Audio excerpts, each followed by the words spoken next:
दोस्तों, आज हम जिस मुद्दे पर बात करने जा रहे हैं वह सिर्फ पाकिस्तान या बलूचिस्तान तक सीमित नहीं है, बल्कि यह मुद्दा आने वाले समय में पूरे साउथ एशिया की जियोपॉलिटिक्स को उलट पलट देने की ताकत रखता है। क्योंकि आज बलूचिस्तान में जो आग सुलग रही है वह अचानक भड़की हुई कोई छोटी बगावत नहीं है, बल्कि यह उस ऐतिहासिक अन्याय का परिणाम है जिसकी नींव सालों पहले रख दी गई थी। और अगर आप आज की हेडलाइंस देखें तो आपको बताया जाएगा कि बलूचिस्तान में पाकिस्तान की सेना पर हमले हो रहे हैं, पाकिस्तानी जवान मारे जा रहे हैं, चीन के प्रोजेक्ट्स पर अटैक हो रहे हैं और पाकिस्तान इसका सीधा आरोप भारत पर लगा रहा है। लेकिन सवाल यह है कि क्या यह सिर्फ भारत को बदनाम करने की कोशिश है या इसके पीछे कोई गहरी सच्चाई छुपी हुई है। और इस सच्चाई को समझने के लिए हमें 2026 या 2024 में नहीं बल्कि 1947 के उस दौर में जाना पड़ेगा जब भारत और पाकिस्तान का जन्म हुआ था। क्योंकि बहुत कम लोग जानते हैं कि जिस वक्त भारत और पाकिस्तान अस्तित्व में आए उस वक्त बलूचिस्तान कोई पाकिस्तानी प्रांत नहीं था, बल्कि एक स्वतंत्र पहचान रखने वाला इलाका था जिसे कलात रियासत कहा जाता था। और इस रियासत का शासक था खान ऑफ कलात, जिसने साफ शब्दों में यह ऐलान कर दिया था कि बलूचिस्तान न तो पाकिस्तान में जाएगा और न ही किसी दबाव में झुकेगा, बल्कि खुद को एक स्वतंत्र राष्ट्र के रूप में देखेगा। और यहीं से कहानी खतरनाक मोड़ लेती है, क्योंकि ऐतिहासिक दस्तावेजों और कई शोधों में यह दावा किया गया है कि खान ऑफ कलात ने भारत के साथ जुड़ने की इच्छा भी जताई थी, लेकिन उस समय की राजनीतिक परिस्थितियों और रणनीतिक मजबूरियों के चलते भारत ने इस प्रस्ताव को स्वीकार नहीं किया। और यही वो पल था जब पाकिस्तान ने मौके को भांप लिया और 1948 में बिना किसी जनमत संग्रह, बिना जनता की सहमति, सीधे सेना के दम पर बलूचिस्तान पर कब्जा कर लिया। और दोस्तों, यही वह दिन था जब बलूचिस्तान के दिल में आजादी की चिंगारी जल चुकी थी। क्योंकि जिस इलाके के पास गैस है, खनिज है, समुद्र है, ग्वादर जैसा पोर्ट है, लेकिन उसके लोग आज भी भूखे हैं, अंधेरे में हैं, शिक्षा और विकास से कोसों दूर हैं, तो वहां विद्रोह पैदा होना तय है। और यही वजह है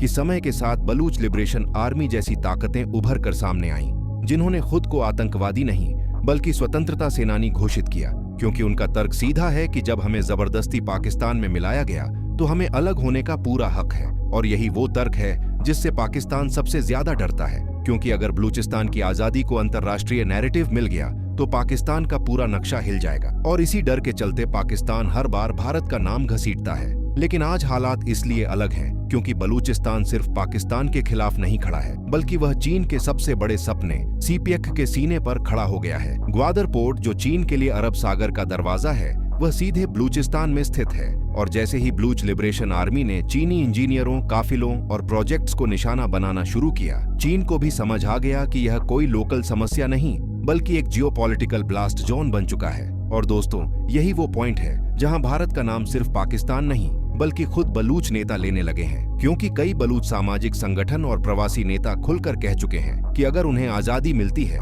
तो वे किसी तानाशाही या कर्ज में डूबे देश के साथ नहीं बल्कि भारत जैसे लोकतांत्रिक, स्थिर और उभरते हुए देश के साथ खड़ा होना चाहेंगे। लेकिन असली सवाल यह है कि क्या भारत को इसमें कूदना चाहिए या नहीं। और यही सवाल आने वाले समय में भारत की विदेश नीति की सबसे बड़ी परीक्षा बनने वाला है। क्योंकि अगर बलूचिस्तान आजाद होता है तो पाकिस्तान की रणनीतिक रीढ़ टूटेगी, चीन को अरब सागर तक सीधी पहुंच में बड़ा झटका लगेगा और भारत पहली बार पश्चिमी सीमा पर रणनीतिक बढ़त हासिल करेगा। लेकिन इसके साथ ही जोखिम भी कम नहीं है, क्योंकि खुला समर्थन भारत को अंतर्राष्ट्रीय दबाव में ला सकता है। और यही वजह है कि भारत अब तक बेहद संतुलित भाषा में सिर्फ मानवाधिकारों की बात करता रहा है, लेकिन हालिया बयानों और डिप्लोमेटिक संकेतों से यह साफ है कि भारत पूरी स्थिति को बहुत बारीकी से देख रहा है। दोस्तों, यह सिर्फ बलूचिस्तान की आजादी की कहानी नहीं है, ये उस सिस्टम के टूटने की कहानी है जिसे 1947 में गलत नींव पर खड़ा किया गया था। और आने वाले समय में यह तय करेगा कि साउथ एशिया की सीमाएं वही रहेंगी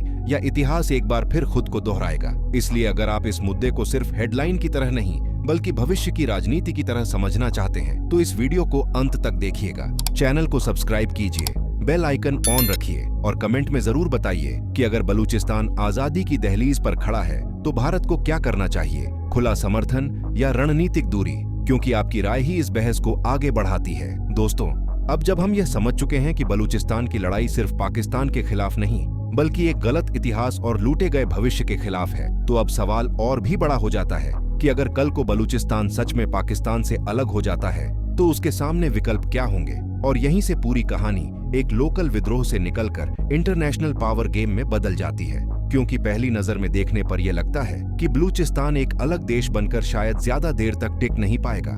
कारण साफ है, कम जनसंख्या, कमजोर संस्थान, सीमित शिक्षा, चारों तरफ दुश्मन जैसी परिस्थितियां और ऊपर से पाकिस्तान की दुश्मनी और चीन का आर्थिक दबाव। ऐसे में एक नवजात देश का सरवाइव करना आसान नहीं होता और यही वजह है कि कई रणनीतिक विशेषज्ञ मानते हैं कि बलूचिस्तान अगर आजाद होता है तो वह अकेला नहीं रह पाएगा, उसे किसी बड़े और स्थिर शक्ति के सहारे की जरूरत पड़ेगी। लेकिन यहाँ कहानी और दिलचस्प हो जाती है, क्योंकि बलूचिस्तान के पास सिर्फ रेगिस्तान नहीं है, बल्कि उसके पास वो चीज है जिसके लिए दुनिया की बड़ी ताकतें लड़ाई लड़ती हैं। अरब सागर तक सीधी पहुंच, ग्वादर पोर्ट, विशाल खनिज भंडार, गैस रिजर्व और ईरान अफगानिस्तान पाकिस्तान को जोड़ने वाला जियो स्ट्रेटेजिक लोकेशन। और यही वजह है कि चीन किसी भी कीमत पर यह नहीं चाहेगा कि बलूचिस्तान भारत के प्रभाव क्षेत्र में जाए, क्योंकि ऐसा होते ही सीपेक का सपना अधूरा रह जाएगा और चीन की समुद्री रणनीति को करारा झटका लगेगा। दूसरी तरफ पाकिस्तान भी जानता है कि अगर बलूचिस्तान उसके हाथ से निकल गया तो न सिर्फ उसका भूगोल सिकुड़ेगा, बल्कि उसकी सेना की वह नैरेटिव पावर भी खत्म हो जाएगी, जिसके सहारे वह दशकों से भारत के खिलाफ डर की राजनीति करता आया है। और अब इसी डर में पाकिस्तान यह प्रोपेगेंडा चला रहा है कि भारत बलूच लिबरेशन आर्मी को सपोर्ट कर रहा है, जबकि भारत की असली रणनीति अब तक बहुत साफ रही है।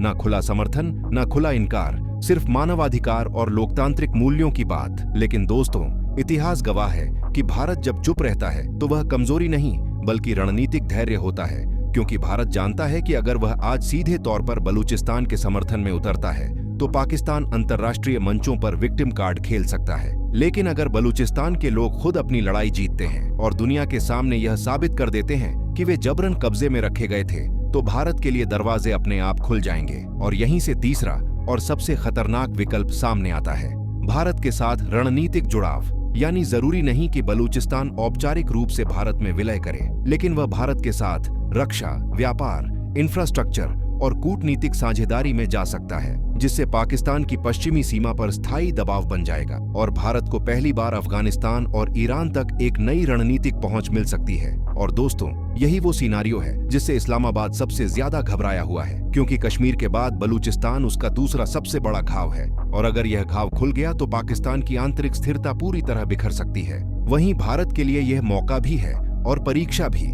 मौका इसलिए क्योंकि यह पाकिस्तान के बनाए झूठे इतिहास को चुनौती देने का अवसर है, और परीक्षा इसलिए क्योंकि भारत को भावनाओं में बहकर नहीं बल्कि ठंडे दिमाग से यह तय करना होगा कि कहां बोलना है और कहां चुप रहना है। क्योंकि आज की दुनिया में लड़ाइयां सिर्फ बंदूकों से नहीं बल्कि नैरेटिव, डिप्लोमेसी और इकोनॉमिक पावर से लड़ी जाती हैं। और बलूचिस्तान का मुद्दा भारत को यह मौका देता है कि वह बिना एक गोली चलाए पाकिस्तान को उसकी सबसे कमजोर नस पर दबाव में ला सके। और यही कारण है कि आने वाले समय में आप देखेंगे कि बलूचिस्तान सिर्फ न्यूज नहीं बल्कि यूनाइटेड नेशंस, इंटरनेशनल मीडिया और ग्लोबल थिंक टैंक्स में चर्चा का विषय बनेगा। क्योंकि अगर बलूचिस्तान की आजादी को अंतर्राष्ट्रीय मान्यता की दिशा में एक भी कदम बढ़ा तो यह 1971 के बाद साउथ एशिया का सबसे बड़ा जियोपॉलिटिकल शिफ्ट होगा। और दोस्तों, यही वजह है कि आज का बलूचिस्तान सिर्फ एक इलाका नहीं बल्कि एक सवाल बन चुका है। सवाल यह कि क्या इतिहास में की गई जबरदस्ती हमेशा चलती है या एक दिन लोग अपने हक के लिए खड़े होते ही हैं।